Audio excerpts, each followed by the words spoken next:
आप सभी बच्चों का हम लोग यूट्यूब चैनल स्पार्क गुरुकुल में स्वागत है। बेटा आज जैसे कि आपको पता है कि आज डीएलएड सेकेंड सेमेस्टर का मैथ का पेपर हुआ है, उसका मैं आपको पूरा सॉल्व बता रहा हूँ। देखिए पहला क्वेश्चन है ऋण पूर्णांक संख्या -5 है आंसर, और 9, 12, 18 का लघुत्तम समापवर्तक क्या होगा। आप जानते हैं कि 9, 12, 18 से सिर्फ 36 कट रहा है, इसका मतलब उसका लघुत्तम समापवर्तक 36 होगा। निम्नलिखित में से कौन सी परिमेय संख्या है, क्वेश्चन नंबर 3। क्वेश्चन नंबर 3 जो आपका पाई दिया है वो आंसर सही है, क्योंकि पाई अपरिमेय संख्या है। इसके बाद आप देखिए इसमें लिखा है कि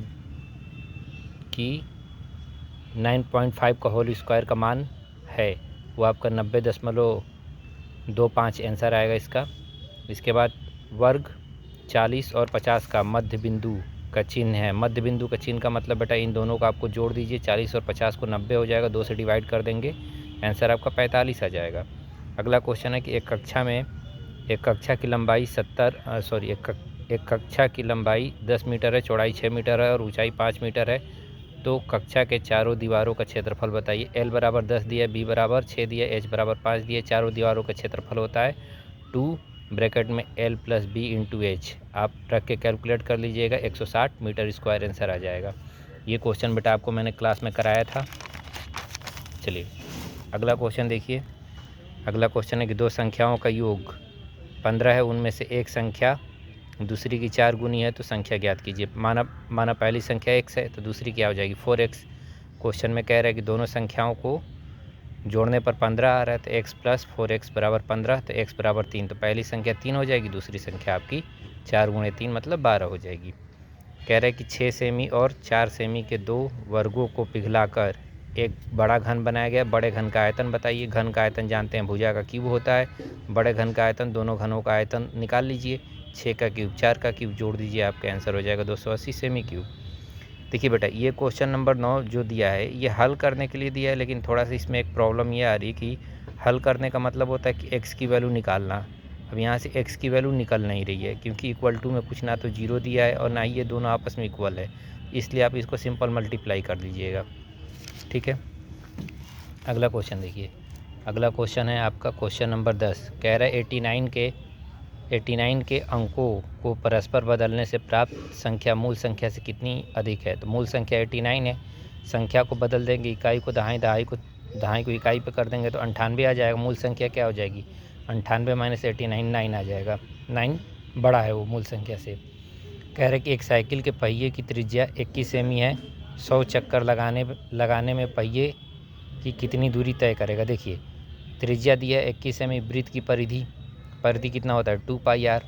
ठीक है, तो 2π की वैल्यू 22/7, r की वैल्यू 21 रख देंगे और कैलकुलेट कर लेंगे, तो ये आपका एक वृत्त की परिधि एक चक्कर हुआ, तो 100 चक्कर लगाने का कितना हो जाएगा 100 × वृत्त की परिधि। ठीक है, तो आपका हो जाएगा 1320 सेंटीमीटर। नेक्स्ट क्वेश्चन आपको बता रहे हैं क्वेश्चन नंबर 12। देखिए कह रहा है कि निम्नलिखित आंकड़ों के लिए 5 का वर्ग अंतराल लेकर संचयी बारंबारता सारणी बनाइए। ठीक है भैया, इसमें क्या है हमारा आरोही क्रम दिया है, जो डाटा दिया है उसको आरोही क्रम में लिख लीजिए। ठीक है, आरोही क्रम मतलब छोटे से बड़ा। वर्ग अंतराल 5 का बनाना है तो 0 से 5, 5 से 10, 10 से 20, 0 से 5, 5 से 10, 10 से 15, 15 से 20, इस तरीके से आप बना लीजिए। अब जो नंबर जैसे 0 से 5 के बीच में 1 आ रहा है तो बारंबारता 1 लिखेंगे। ठीक है, इसके बाद 5 से और 10 के बीच में आ रहा है आपका, ये भी आपको पढ़ाया हुआ क्वेश्चन है, पहले मैं पढ़ाया हुआ हूँ। ठीक, इस तरीके से बारंबारता भर लीजिएगा। संचयी बारंबारता को जोड़ते जाइए। एक और एक कितना होगा 2, फिर 2 1 3, 3 2 5, 5 1 6, फिर 6 और 3 9, इस तरीके से आप संचयी बारंबारता निकाल लेंगे। अब बात समझिए, एक अगला क्वेश्चन है कि एक आयताकार मैदान का क्षेत्रफल 0.75 हेक्टेयर है। यदि इस मैदान की भुजा 250 है तो दूसरी भुजा निकालिए। देखिए क्षेत्रफल हेक्टेयर में दिया है, 1 हेक्टेयर बराबर कितना होता है 10,000 मीटर स्क्वायर होता है, तो आप रख लीजिए हेक्टेयर की जगह पे, तो आ जाएगा 750 वर्ग मीटर, 7500 वर्ग मीटर। क्षेत्रफल क्या होता है लंबाई गुणे चौड़ाई।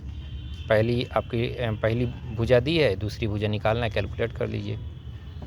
अब क्वेश्चन नंबर 14 देखिए। क्वेश्चन नंबर 14 में आपको सत्यापित करना है एक्स की जगह 2/3, वाई की जगह 5/2 और जेड की जगह -3/2 दिया है। LHS RHS में रख के उसको कैलकुलेट कर लेंगे। चलिए अगला देखते हैं। अभी इसका विस्तृत मैं आपको सॉल्व भेजूँगा, पूरा बोर्ड पे कराऊँगा। एक फार्म हाउस है, उसमें x+2y की पंक्तियाँ हैं और पंक्तियों में x+2 पेड़ लगे हैं। ज्ञात करना है फार्म हाउस में कुल कितने पेड़ लगे हैं। तो पंक्तियों और पेड़ का मल्टीप्लाई कर देंगे और क्वेश्चन में x बराबर 3 दिया, y बराबर 2 दिया, उसको रख के आप कैलकुलेट कर लेंगे तो पेड़ की संख्या 49 आ जाएगी।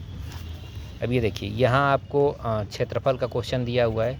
चूँकि ये आपका कोऑर्डिनेट का है, लेकिन आपका इसमें पूछ लिया था और इसमें आपने पढ़ा होगा समबाहु त्रिभुज का क्षेत्रफल, ठीक है, विषमबाहु त्रिभुज का क्षेत्रफल 1/2 आधार इंटू ऊंचाई। लेकिन यहाँ थोड़ा सा क्वेश्चन अलग कर दिया है, यहाँ कोऑर्डिनेट दे दिया है 0 4 0 4 0, -4 6 और 0 से बने त्रिभुज का क्षेत्रफल। तो ये x1 y1 लिख लीजिए और त्रिभुज का क्षेत्रफल क्या होता है 1/2 x1 y1 - y2 x plus x2 y2 - y1 और x3 y - y2 कैलकुलेट कर लीजिएगा भैया। ये भी रिपीटेड क्वेश्चन है आपका। इसमें आपका समरूप त्रिभुज का क्षेत्रफल लगेगा। समरूप त्रिभुज देखिए, ए बी भुजा है, ए बी भुजा अपॉन क्या हो जाएगा PQ, और BC भुजा, ठीक है, BC भुजा अपॉन QR।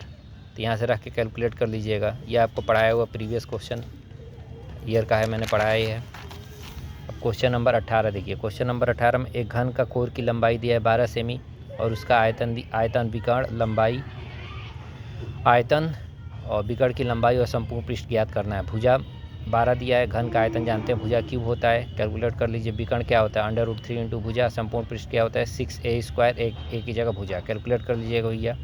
ठीक है, ये आपका पूरा पेपर हमने सॉल्व करा दिया। बाकी संपूर्ण अच्छे से आप जब कहेंगे तो आपको अच्छे से बोर्ड पे सॉल्व करा देंगे। इस समय हम अभी एग्ज़ाम सेंटर में हैं, तो इसी तरीके से आपको कॉपी लेके सॉल्व कर दिया। चलिए, सभी को जुड़ने के लिए बहुत बहुत धन्यवाद।